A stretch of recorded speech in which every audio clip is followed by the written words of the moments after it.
Hi, everyone. I'm Jonny Waite. I'm the Vice President of Search at Direct Agents. With me today is Jessica Nowak of BrightEdge. I'll turn it over to her for a second to give a quick intro.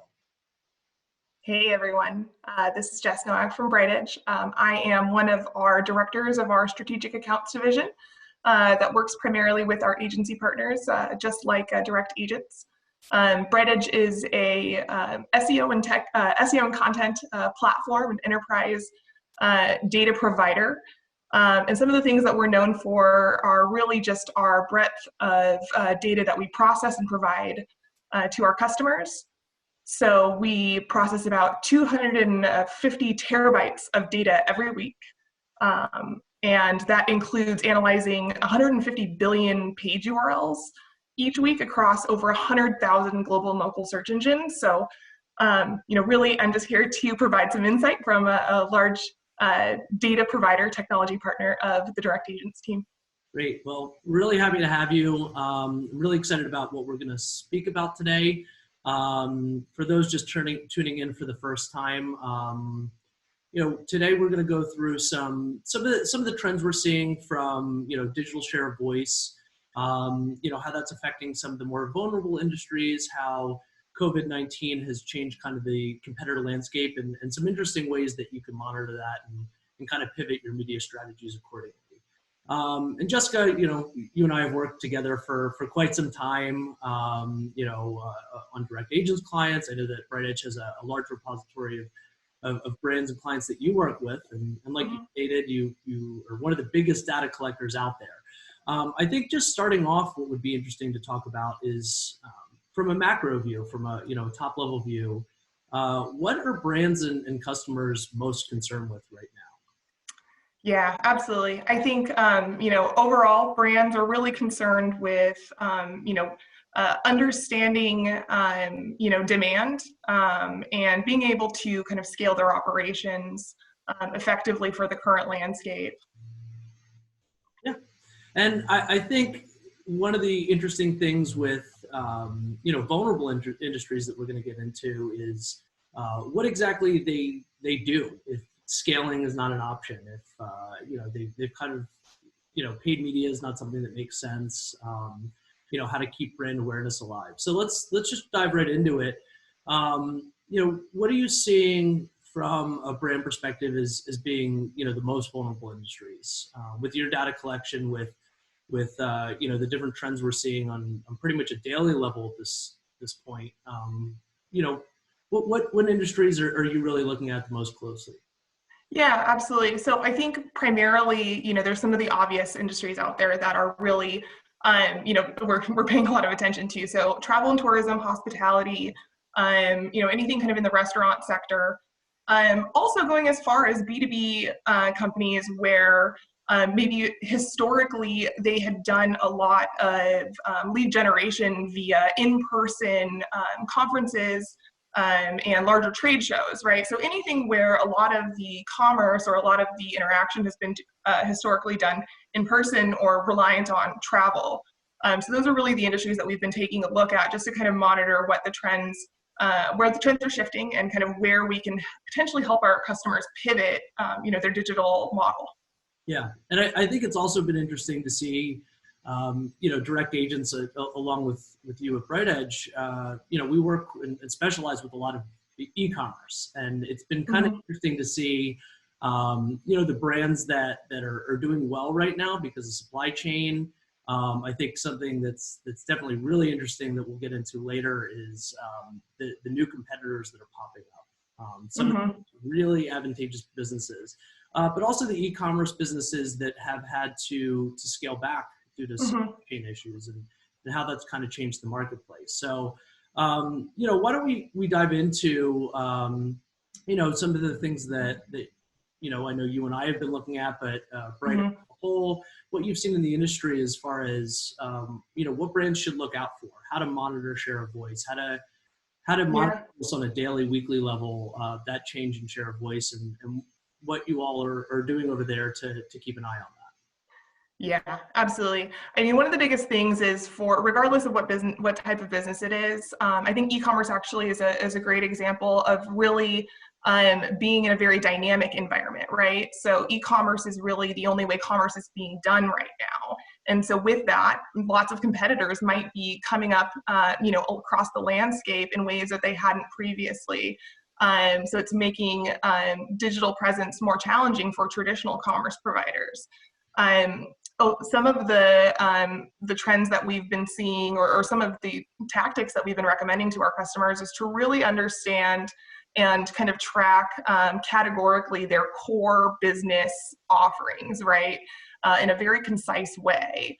And monitoring the competitive landscape, on a week-over-week basis to understand, what content is out there, who might be, making their way onto, the SERP that had not previously, right, or didn't have a strong presence. And also, just making sure that we understand our direct competitors and what they are doing on a regular basis, because that is going to allow us to understand where we might need to kind of defend our existing kind of organic business strategy. Yeah, I think one of the things that we've seen that's been a huge impact on the search space has been the scaling back of Amazon.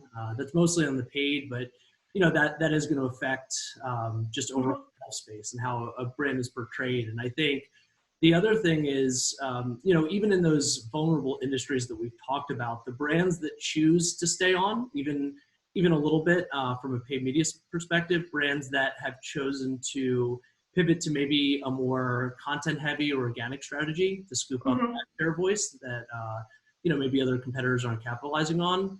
And really just how volatile that's been, week over week. I think when you and I first talked, when you're in San Francisco and a little bit, about a week behind, and then in New York, we started working remote, just how quickly that conversation changed as to, what should brands be doing? And then every time we talk week over week, and I'm sure that's every panel that we've watched so far, everybody's saying, let's connect in a couple of weeks, a month, and see if this has completely changed. And really, keeping track of those competitors or competition that you didn't even think existed is ever more important, to the daily, weekly level. So, yeah, absolutely. We definitely feel that. I'm sure you're feeling that over there, and all the brands out there listening right now are feeling that too. And what have you seen so far? I mean, you brought it up previously, but what have you seen as far as new search competition coming up? What are some of the more interesting examples of that? Yeah, it's really been interesting. So it really depends on the vertical, but we kind of think about these, the way I think about it, at least, and what I've seen with our customers is, you have brands of opportunity, right? So when you see an increased demand for something like home gym equipment, right? You might have a lot of kind of overnight pop-up brands that are showing up and really investing heavily in paid and social to get their awareness out there and generating a lot of demand based off of kind of the current need. So that's something that we definitely see a lot of. And then generally just overall trends in how people are searching and the kind of information that they're looking for, right? So those are some of the large shifts that are happening from that perspective as well.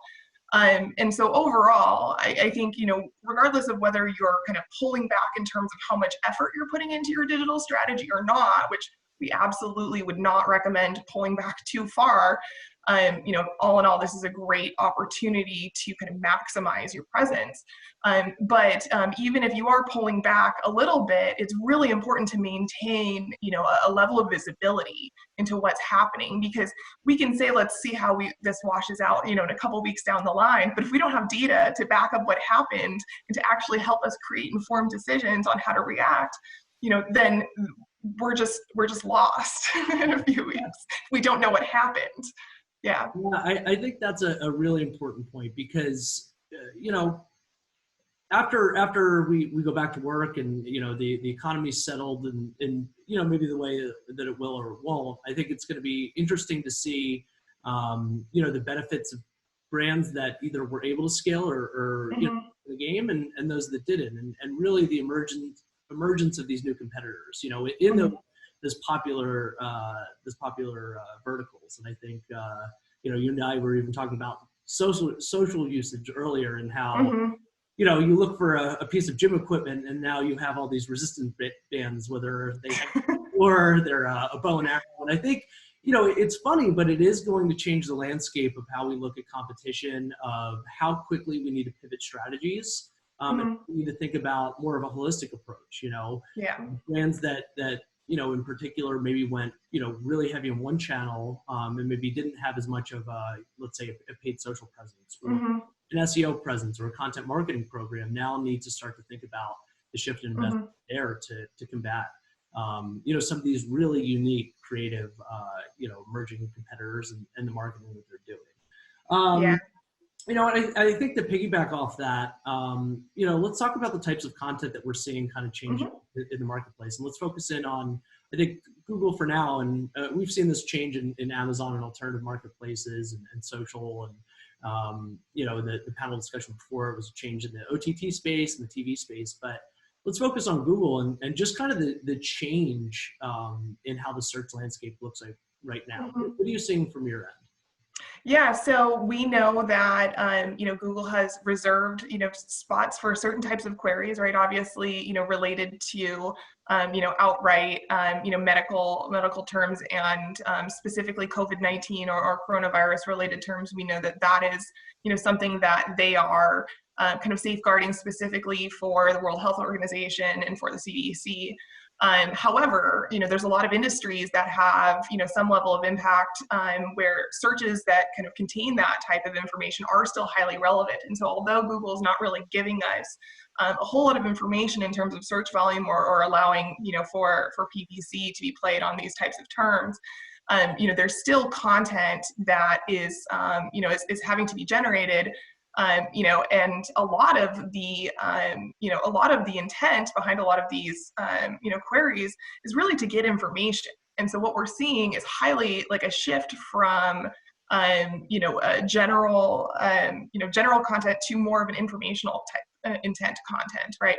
You know, how do I solve these problems that I used to solve potentially much easier in a time where, you know, services were more accessible, right? And, you know, people are, you know, wanting to understand how their normal daily processes are being impacted, you know, by, you know, the current, you know, pandemic that we're in.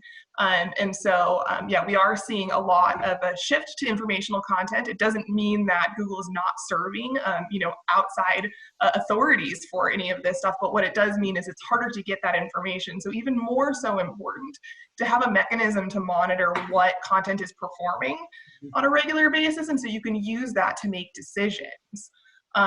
Also, you know, in terms of the content that's being, you know, the kind of shift in content to more of an informational basis, I think a really great way to think about that from a cross-channel perspective is, you know, what type of content are people, or is Google serving, you know, organically for even something that you might be continuing to run a paid campaign for. You know, the organic data is the voice of your customer, right? SEO is the voice of the customer. And so if you're going to continue, you know, running your paid channel, you want it to work as effectively as possible in this moment, right? Because as you mentioned, right, there's a lot of people that have pulled back. So it might be a really great opportunity. And so in order to make sure that that content, you know, your paid strategy is as effective as possible, like, let's get some insights from what Google is serving organically to help us increase the engagement of our PPC landing pages. Yeah. Yeah, and I think that's a really important point, because we always think about share of voice of, you know, whether you're looking at it from a paid media perspective, an organic perspective, we're always looking at, you know, what's the holistic landscape of share of voice? What's your presence? You know, if you're serving, you know, paid ads, you're running paid social, you know, you're monitoring it from even from a TV perspective. We're always looking at like the macro share of voice, and I think that's a good point, especially now that it's also not just the share of voice, but the type of content that makes up voice. And you know, is a lot of, I know our clients on the SEO front, and I'm sure on your end as well, you know, really felt the impact of the BERT algorithm update earlier last year. And I think that's an important point, because this is all AI generated. Like you said, it's picking it up in real time for the shift in user intent. This is not a manual change from the engineers at Google. This is a real-time AI update that I think if brands are really, staying on top of, you can produce some real useful content that's hitting the exact intent of the user. And to that also is taking your strategy and looking at it holistically, whether you've had an increase or decrease in your paid media, layering that on with organic, trying to capture some earned media in that regard might be a really good idea. And that's kind of piggyback off of that. And what kind of content do you think, brands should really be doing? I know that traditionally we talk about content and you hear somebody say content marketing and it could mean 9 million different things. But what are you seeing as the most effective forms of content marketing out there? Yeah, I think right now the most important thing is to take a step back and really put yourself in the shoes of your consumer, right? What are the questions that your consumers are potentially asking? You can leverage multiple data sets in order to get this information. Obviously there's, trends, and you have usually Search Console data that's available to you, just to kind of understand like what additional questions might be out there, might be being asked by your consumers, and then kind of using your more practical human skills, right? Taking a step back and think, if I were my consumer, what am I going to be concerned about? If I am a gym, my consumers might be concerned about, while we're closed, how do they know if their dues are being paid or should be paid? If I am a financer of vehicles, right, I might have people concerned about maybe potentially delaying payments. But then also, if I'm a retailer, maybe it's more of a concern of, is my store even open? Are we offering curbside pickup? Are we making things easy for our consumers to access us? Are we extending our return policies? These are the types of questions that we actually should really be creating content around. It sounds a bit silly from a traditional standpoint, but it's not traditional times. And so content is changing to deliver answers to the consumer, and things that maybe used to just be notes on our maybe our GMB listing, might be worth creating, a page specifically to address, the core questions that your customer base is going to have. And also to make sure that you are optimizing it from an organic perspective, as well as maximizing, the visibility across any other channels that might be valuable. Yeah, I think that's a really important point, because you can assume that users know what's happening in real time, but I think as we're seeing, if we're not updating them quickly and regularly, that brand connection might not be there. And I think one of the interesting things we've seen, and maybe one of the things that has held brands back, previous to this, is just a lack of resources. We want to create this video content, this infographic content. We want to create a new landing page for this, put out a blog post, but we just don't have the resources to do it regularly or quickly. I think what we're seeing a lot now is a lot of this short form content, these quick little bite-sized pieces of content, so that brands are still connecting with users, in real time, because brands are reacting as fast as human beings are to these almost daily changes and updates. And I think the more that a brand can stay connected, the better. So I think one of the things that I know on the direct agent side we've been recommending a lot, and some brands have done really well with this, is don't worry about creating that article that's 2,000 words. Don't worry about creating that 5-minute video. Let's put out a 30-second video or 6-second video. Let's put out, maybe a 400-word blog post, something that just connects with users in a very real, authentic way, to let them know you're still there, you're still serving. If there is any issue in supply chain or non-continuation of business, that you're letting users know that, as soon as this passes, you'll be there front and center. And I think one of the things that I wanted to ask, as far as like landing page creation, and landing page creation can sometimes be looked at as, that's a development issue, or that's an SEO issue, but it's really where you're pointing all of your paid media, email prospecting, email retargeting, all of it is going to some sort of entity. So what are you seeing, and what other questions are being answered by those top performing landing pages? What are you seeing as far as, as we're monitoring share of voice, the type of content that's being pushed out there? What are you seeing the top performing pages that are connecting with users in real time actually saying? Yeah, it really depends, and it's one of those kind of topics where it does have a lot to do kind of with the authority of the original site as it stands, because we've seen quite a few customers actually produce new content to address it that's actually performing today already, within just a matter of weeks, where usually we think about new landing pages as taking 4 to 6 weeks probably to kind of really get off the ground and create a footprint, but so it's possible, quality over quantity, right?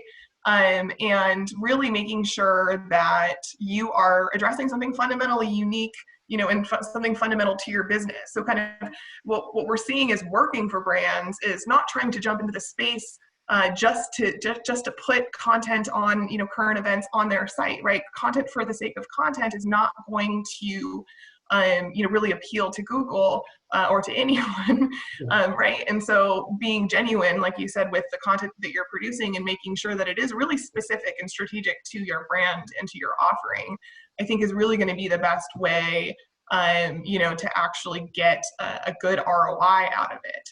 I personally don't see much value in kind of in bombarding, the landscape with content about, your entire company policy regarding COVID-19. What I do think is valuable is, really highlighting the specific things that are going to impact your business, for specific, people, right? So maybe there is, specific for our consumers or for our employees, for maybe a larger company, because you may have that type of search intent, coming from employees if you're talking about, a much larger organization. But for the majority of businesses, really just making sure that it's very specific to their audience, and that's really going to be the content that has the best chance of performing. And then also leveraging, your partners, right? Affiliate marketing. Another thing that's important about what the insights we can gain from share a voice is, from a bigger picture perspective, is who potentially our affiliate partners, might be, right? Or, who we can really leverage, to help kind of get our message out, and, longer term, who we can partner with, to kind of increase our general authority across the landscape. And so it's not always a competitive view that we're looking for, but more who is putting out content that's complementary, and maybe who can we partner with strategically, that is going to have aligned messaging where we're reaching the same audience in maybe different capacities.